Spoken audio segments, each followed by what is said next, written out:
அன்பர்களே, இந்த பதிவில் நாம் தமிழ்நாட்டின் ஐவேந்தர் ஆட்சியும் கொற்கை பாண்டியர் மதுரை பாண்டியர் இருவேறு ஆட்சியும் என்பது பற்றி பார்ப்போம்.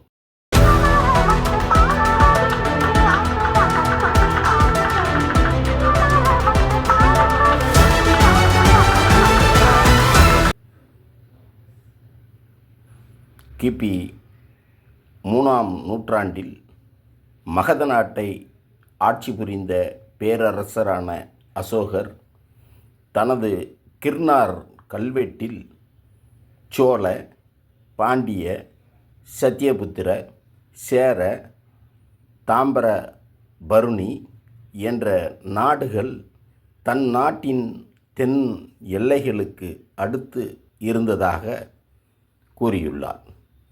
இந்த கல்வெட்டின்படி பார்க்கும்போது அசோகரின் ஆட்சி காலத்தில் தமிழ்நாட்டை ஐவேந்தர்கள் ஆட்சி செய்ததாக குறிப்பிடுகிறார். இவற்றில் பாண்டிய, சேர, சோழ வேந்தர் ஆட்சியை நம்மால் எளிதாக புரிந்து கொள்ள முடிகிறது. ஆனால் மற்ற இரண்டு வேந்தர்களான சத்தியபுத்திரர்கள் மற்றும் தாமிரபருணி வேந்தர்கள் யார் என்பது பெரும் கேள்வியாக நம் முன் இருக்கிறது. இதில் சத்தியபுத்திரர்கள் யார் என்பதற்கு பதில் சொல்லும் விதமாக அமைந்திருப்பதுதான் திருக்கோவிலூர் அருகே உள்ள ஜம்பை கல்வெட்டு.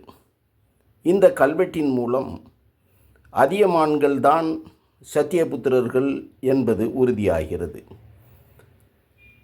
அதியமான் சங்ககாலத்தில் தற்போதைய தர்மபுரியை, அதாவது தகடூரை தலைநகராக கொண்டு ஆட்சி செய்த வேந்தர்.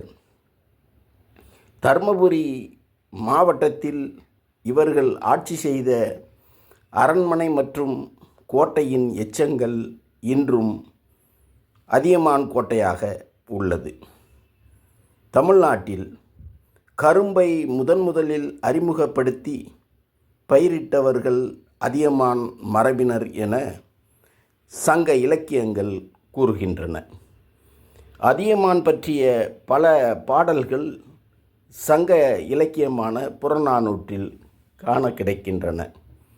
அதியமான் நெடுமான் அஞ்சி தனக்கு கிடைத்த நீண்ட ஆயுளை தரக்கூடிய அரிய நெல்லிக்கனியை தான் உண்ணாமல் தமிழ்மொழி தழைக்க வேண்டும் என்பதற்காக புலவர் ஔவையாருக்கு கொடுத்து சிறப்பித்தார் என்பது நாம் அறிந்த செய்தியாக உள்ளது.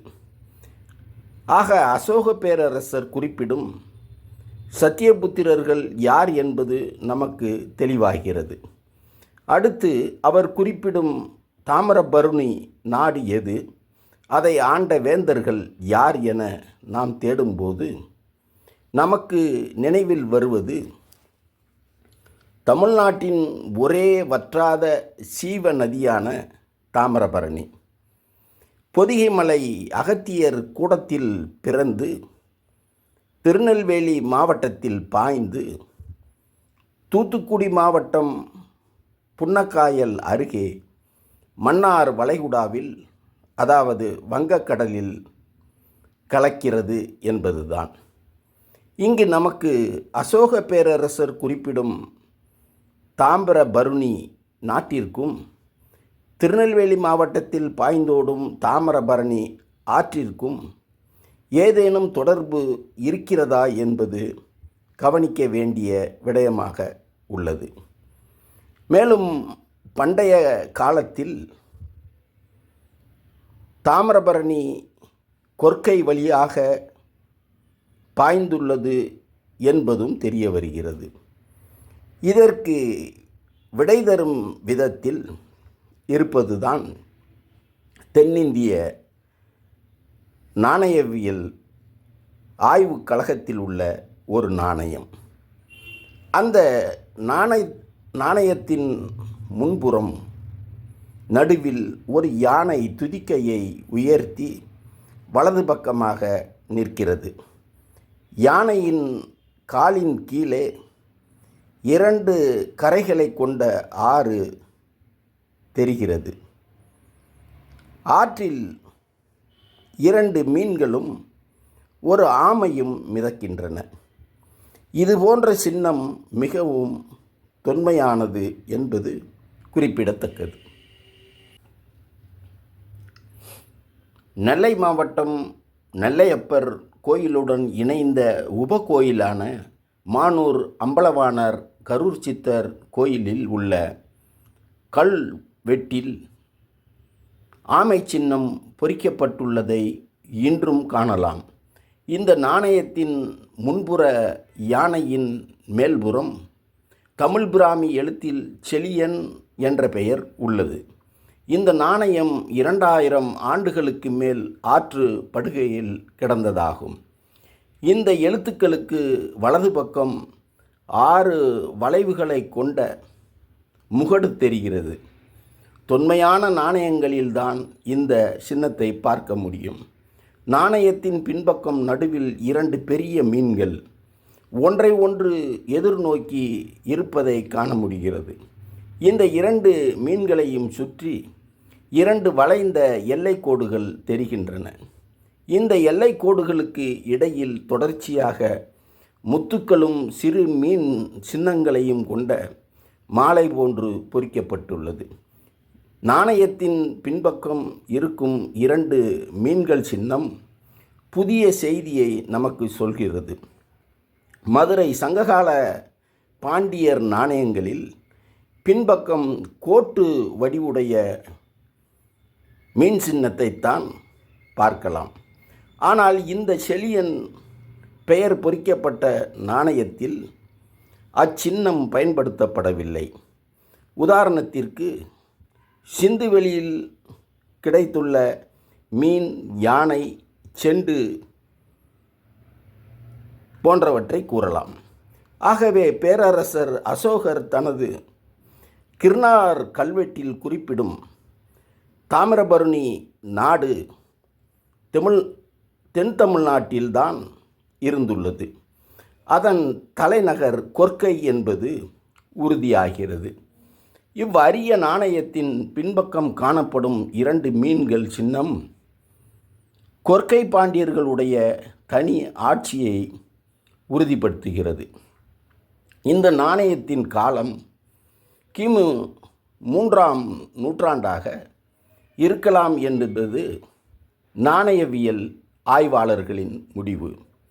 இதுவரையில் கிடைத்துள்ள கல்வெட்டு மற்றும் நாணயவியல் ஆய்வுகளின் முடிவின்படி ஆய்வாளர்கள் பாண்டியர்களின் முதல் தலைநகரம் கொர்க்கை எனவும், கொர்க்கை பாண்டியர்களுக்கு நின்று கொண்டிருக்கும் நிலையில் உள்ள 2 மீன்கள் எனவும்,